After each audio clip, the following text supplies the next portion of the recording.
El 2 de octubre de 1968 ocurrió una masacre en Tlatelolco, México, en la Plaza Tres Culturas, donde más de 300 personas fueron acribilladas, perpetuadas por el mismo gobierno de México en contra de un movimiento estudiantil. Hola, soy Sofía, bienvenidos al video de hoy. Hoy toca la puerta la masacre de Tlatelolco.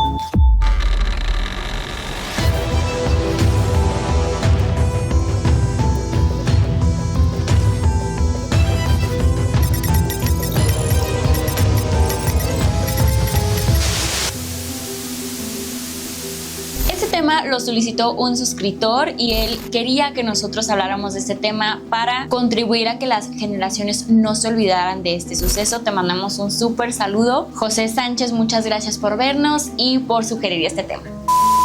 Los años 60 en México se caracterizaban mucho por el crecimiento industrial y de la población. En ese tiempo existió mucho desarrollo de la vida urbana, de la política y de la cultura. Antes de los años 60, la población crecía a una tasa anual de 1.45%, pero para los años 60 esta tasa duplicó. Llegó a ser más de 3% de crecimiento anual de la población de México. Incluso los datos y las estadísticas muestran que las mujeres que cumplieron 30 años en esa década tenían un promedio de 6.8 hijos. Vaya que los tiempos han cambiado. En estas décadas las mujeres comenzaban a salir de sus casas, entraban al mundo laboral y al mundo educativo. Los electrodomésticos estaban ya entrando a las casas y estaban siendo de uso diario, y los sistemas de comunicación como la radio y la televisión dominaban. Pero también había un malestar político extendido y difuso, y las razones por las que esto ocurrió eran variadas. Por un lado teníamos a grupos grandes de mexicanos que emigraban a Estados Unidos para buscar oportunidades laborales, ocasionando una gran mezcla y fusión de cultura, idioma y tradiciones. Pero por otro lado, los campos agricultores de México contaban con una sobrepoblación. Así es, como estaba creciendo la población por un 3% anual, esto también se estaba viendo reflejado dentro de los campos de México. La población rural en 1960 equivalía a la mitad, a más del 50% de la población entera de México. Esto ocasionaba que los hijos y los nietos de estos agricultores también quisieran una parte de su herencia y también querían ser beneficiarios del reparto agrario. La coexistencia de estas tres generaciones ocasionó una variación en la estructura de la unidad de producción de alimentos y en el consumo campesino. Aunque por un lado era muy bueno que había mucho empleo para los campesinos, por otro lado se mostraba que el valor de los alimentos había decaído un 40% y la disponibilidad de esos alimentos creció un 20%. O sea, no concordaba la oferta y demanda. Muchas personas vivían de actividades que cada día valían menos y menos. Las primeras formas de disidencia radical al orden político se vieron aquí mismo, en los campos de México. Las primeras siendo en Madera, Chihuahua, donde hubo un intento de asalto a un cuartel militar de parte de campesinos y profesores, y la otra siendo en Guerrero por parte del profesor Genaro Vázquez Rojas y el maestro Lucio Cabañas, ambos maestros rurales y líderes de los movimientos de los campesinos. Todo esto tuvo como consecuencia una gran migración de personas de zonas rurales hacia la gran ciudad, pero lamentablemente las políticas de servicio y de vivienda no estaban lo suficientemente preparados para poder aceptar a todas estas personas que estaban migrando y ofrecerles una calidad de vida digna. Por esa razón, muchos de los que se vinieron del pueblo a la gran ciudad tuvieron que establecerse en el periferio de la misma, lo que se conocían como asentamientos irregulares, campamentos, ciudades perdidas o ciudades de paracaidistas. Este movimiento por sí solo creó una cultura totalmente distinta a la que se había visto antes. Este grupo de personas, junto a los asalariados de la ciudad, los que tenían buenos trabajos y remuneraciones, los que tenían pequeños negocios familiares, empezaron a darse cuenta de que existía una gran brecha de desigualdad económica entre ellos y los ricos de la ciudad. La realidad se volvió más clara. La riqueza estaba injustamente distribuida. Y todo era producto por la modernización de la sociedad. Se estaba cambiando a un ritmo muy rápido. Pero con estos avances y esta modernización hubo un aspecto que se quedó atrás. Se estancó y no avanzó: la política. En esta década la mayor parte de la población eran niños, jóvenes y adolescentes, lo cual fue un reto enorme para el gobierno de México en ese tiempo porque no estaban preparados para una gran explosión juvenil en esa época. No tenían espacios para que estos jóvenes pudieran salir a disfrutar y pasar el rato con sus amigos. De hecho, me llamó mucho la atención que al hacer estas investigaciones, muchos de los medios de comunicación, los periódicos y los reportajes tenían un tipo de obsesión por los jóvenes a lo que estaban haciendo, porque literalmente los jóvenes estaban en todos lados, en las esquinas, en las banquetas, en las fiestas, en las juntadas, en los parques, en las tardeadas. Por donde tú voltearas a ver había jóvenes y adolescentes. Pero junto a esto entraron muchos estereotipos de que los jóvenes eran pandilleros, drogadictos, sexosos, hippies, pachucos, greñudos, existencialistas y muchas otras cosas que tachaban a los jóvenes en una mala imagen. Se creía que el origen de este mal colectivo en realidad eran las películas y el entretenimiento que se estaba viendo en esa época. Y vaya que los tiempos han cambiado. Si vieran lo que hoy se ve con mi Dani Flow y mi Yanni Moa, se atacarían. En resumen, todos hablaban de que había un degenere en la multitud de jóvenes. Y existieron innumerables reportajes de jóvenes que estaban siendo arrestados, pero estos reportajes no decían o no definían cuál era el motivo de su arresto, pero daba a entender que los jóvenes estaban en malos pasos. En 1963, México fue elegido como la sede mundial de las Olimpiadas de 1968, lo cual fue una enorme sorpresa internacional. Este gran compromiso marcó significativamente lo que se hacía y se decía dentro del gobierno de México. Era literalmente la reunión internacional más grande y más importante de todo el siglo XX. Aunque era una noticia muy emocionante para muchos, para otros dentro de la política y los puestos gubernamentales, era una noticia que creaba un poquito de pánico, un poquito de ansiedad. 11 semanas antes de la inauguración de los Juegos Olímpicos, comenzaron las protestas estudiantiles en la Ciudad de México a finales de julio, lo que se especuló que era un sabotaje de parte de los jóvenes meramente para quedar mal con el gobierno. O sea, que los jóvenes estaban haciendo un despapalle solo porque querían. Pero en realidad, ¿qué estaba pasando con los jóvenes, con los estudiantes? ¿Y cómo fue que esto llevó a una de las masacres más escalofriantes de la historia mexicana, donde el mismo gobierno de México mató a sangre fría a más de 300 de sus civiles? Muchas cosas estaban pasando alrededor del mundo en este tiempo, no solo en México, lo cual tocó la empatía de muchos estudiantes y jóvenes. Los estudiantes se encontraban en un mundo cambiante, estaban viviendo durante la época de la Guerra Fría, la Revolución Cubana y mujeres por doquier. De hecho, uno de los poetas más reconocidos de ese tiempo, no me acuerdo muy bien de su nombre, pero él culpaba a todo el degenere que estaba pasando por las mujeres, que las mujeres ya no estaban en casa, las mujeres se encontraban en la calle y sus malditas minifaldas, Dios mío. Todo eso fue lo que ocasionaba la gran rebelión y el degenere juvenil, de acuerdo con este poeta. Vaya, si nos viera hoy en día, qué atrevidas muchachas, qué atrevidas. Las universidades, por todo esto que estaba pasando, se volvieron un espacio seguro, se volvieron un respiro de aire fresco en tanto caos. Fue un espacio que le dio libertad a los jóvenes de expresarse sin estar en las garras de sus papás y de la iglesia. Hasta ese momento México había vivido bajo el régimen del PRI por aproximadamente 39 años, pero la chispa que generó la controversia entre los estudiantes y el gobierno en realidad no tenía nada que ver con los universitarios. De hecho, comenzó con estudiantes de preparatoria. Y de hecho ni siquiera fue un enfrentamiento político. No tenían nada que ver las autoridades en este conflicto. Fue un choque entre los mismos jóvenes, como suelen hacer los adolescentes, donde se estaban peleando por X motivo y la policía decidió meterse en las mismas escuelas, utilizar la fuerza y la violencia para golpear a estos jóvenes y así detener la pelea que estaban ocasionando dentro de la escuela de estos jóvenes, de las prepas. Por este motivo, el 26 de julio, cientos y cientos de estudiantes salieron a la calle a protestar por la represión policíaca. Esta represión policíaca fue la misma que convirtió una simple pelea entre adolescentes a un problema político grave. Y lo peor de todo para el gobierno es que estas protestas surgen en el peor momento posible para el gobierno de México, a tan solo 11 semanas de los Juegos Olímpicos.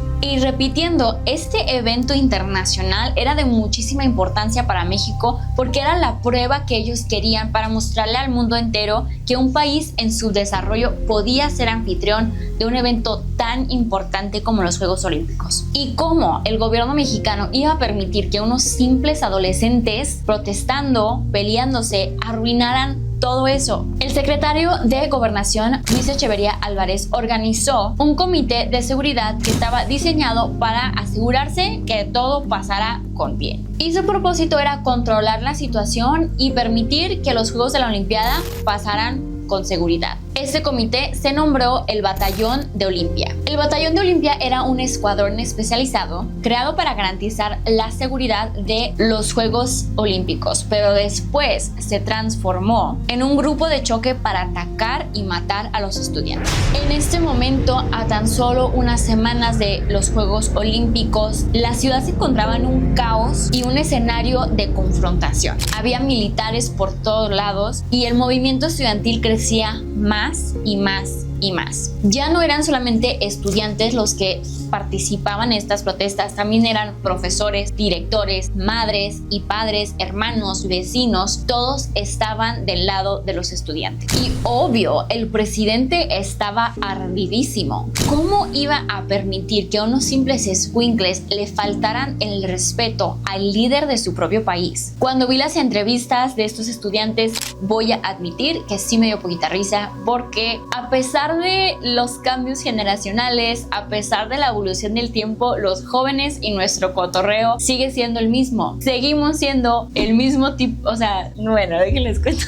Estos estudiantes describían al presidente como el hombre más feo que habían visto, el hombre con la dentadura más gigantesca, y le dieron varios apodos chistosos, entre ellos Chango Hocicón. Y por ello surgió una frase que decía: sal al balcón, Chango Hocicón, que era lo que ellos gritaban cuando salían a las protestas, porque lo que ellos querían era que el presidente saliera efectivamente al balcón, dialogara con ellos y hubiera una negociación pública entre los estudiantes y el presidente del país. Pero obviamente el presidente no iba a hacer eso. ¿Por qué iba a darle la cara a unos simples estudiantes? Si no era una figura política, si no era una figura prominente o el Papa, obviamente no iban a salir a dar la cara al balcón y negociar con unos estudiantes. Por consecuencia, el presidente en ese momento se encontraba ardidísimo y el 1 de septiembre de 1968, el presidente anuncia amenazas públicas hacia los estudiantes y los movimientos de estudiantes. Por este motivo, se ordena la detención de los estudiantes y de los líderes de estos movimientos, pero terminan arrestando a más de 800 personas y los líderes estudiantiles se les escaparon. Por todo esto que estaba pasando, este caos, los militares por todos lados, las confrontaciones, el 2 de octubre los líderes del movimiento estudiantil convocan un meeting para responder a la crisis actual a la cual se estaban enfrentando. Por esta razón, miles y miles de estudiantes, amigos, profesores, vecinos, literalmente todo el mundo estaba presente, se reunieron en la Plaza Tres Culturas sin sospechar en realidad lo que el gobierno tenía planeado para ese día.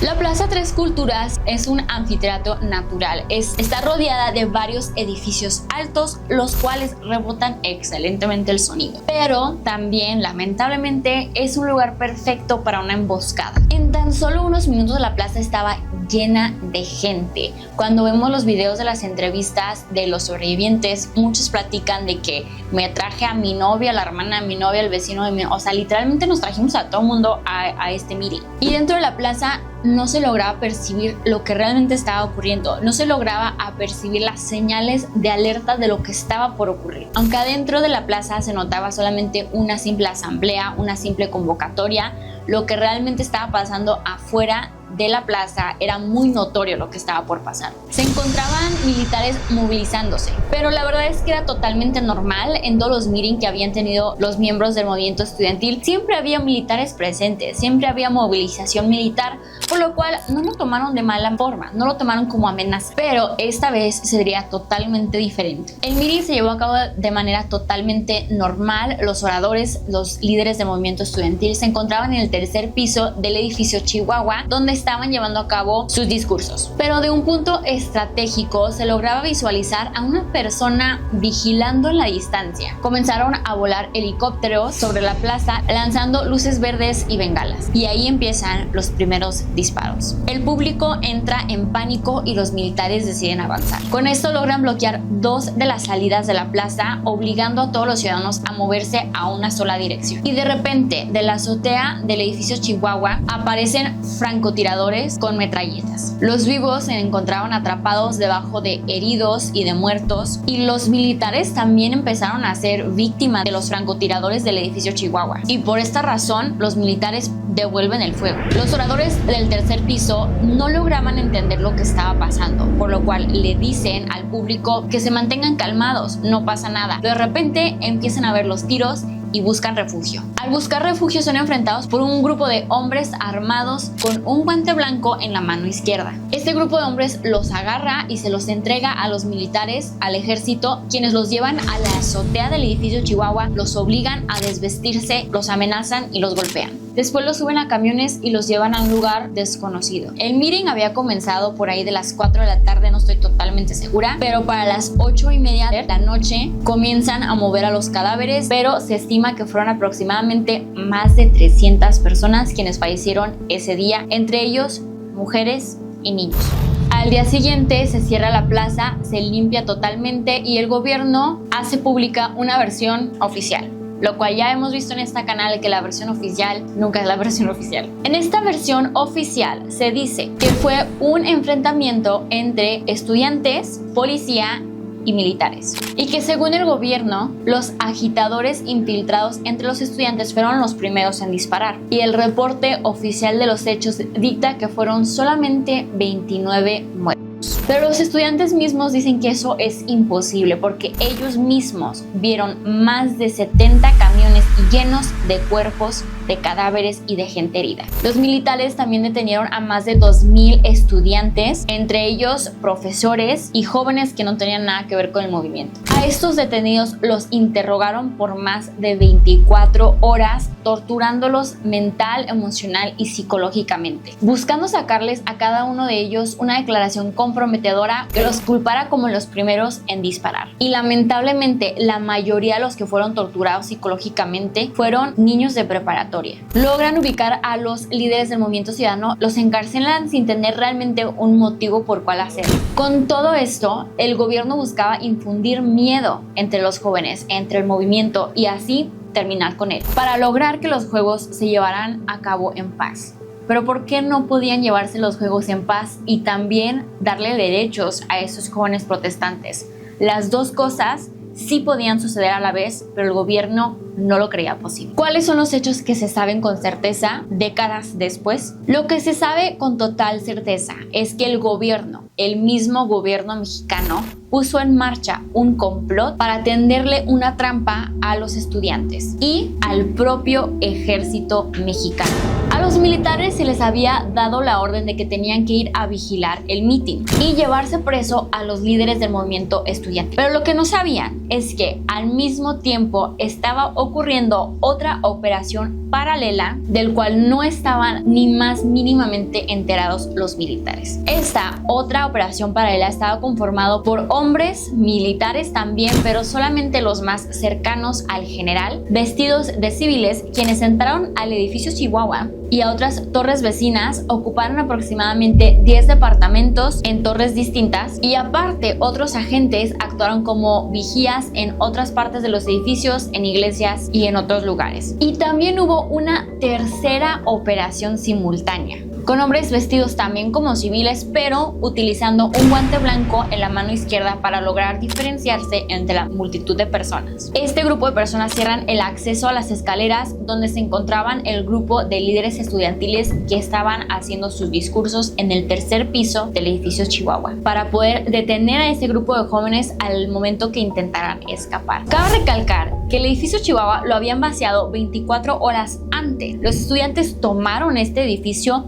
¿Cómo es posible que entraran estas personas y que nadie se diera cuenta. ¿Quién les permitió el acceso a estas personas? En los departamentos, los francotiradores esperan la señal del helicóptero para abrir fuego. El primer tiro proviene del edificio Chihuahua donde hablaban los estudiantes, con el fin de aparentar que los estudiantes fueron los primeros en abrir fuego. Uno de los primeros en caer a causa de este fuego fue uno de los líderes generales de las tropas militares que se encontraban ahí, y es cuando abren fuego y entra el caos. Es una confusión creada y no había manera de detenerla o controlada. Los militares habían recibido fuego y ellos estaban defendiéndose. Entre ellos mismos había muchísima confusión de lo que estaba pasando. E incluso en los videos se muestran que los militares intentan proteger a los civiles, gritándoles a los estudiantes que se tiren al piso, que se escondan, que no se muevan, incluso protegiéndolos con su propio cuerpo. La gente no estaba huyendo de los militares, estaban huyendo de los francotiradores del edificio. ¿Y quiénes eran estos francotiradores? El gobierno insistía que eran simplemente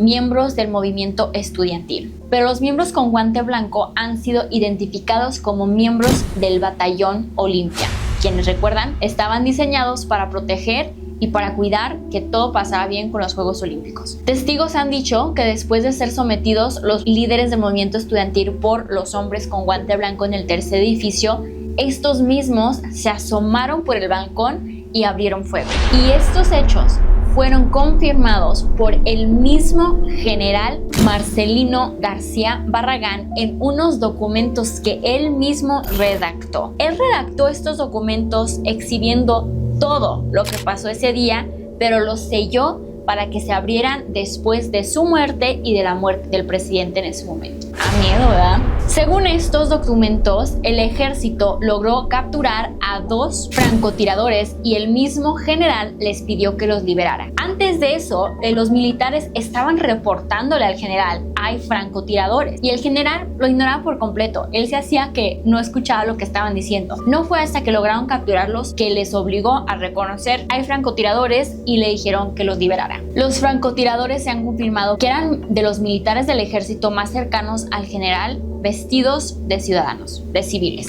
Los historiadores nombran el 2 de octubre de 1968 como el principio del fin. Y hasta el día de hoy, décadas y décadas después, no se ha logrado justicia. Pero ya no hay ningún miembro de importancia del régimen del presidente Díaz Ordaz quien pueda enfrentar las acusaciones. Es fundamental que nuestra generación, las que están por venir, que no se olviden de lo ocurrido el 2 de octubre de 1968, para recordar y entender el alto precio que tuvieron que pagar otros para que yo y para que tú tuviéramos las oportunidades políticas que actualmente tenemos. Que quede claro que esta lucha no fue en vano. Tlatelolco es el recordatorio de la verdad política que se vive todos los días en México, y es el símbolo de que México es un paraíso de impunidad. El 2 de octubre no se olvida. Si llegaron al final de este video, comenten un emoji de un lápiz y una libreta. No olviden suscribirse,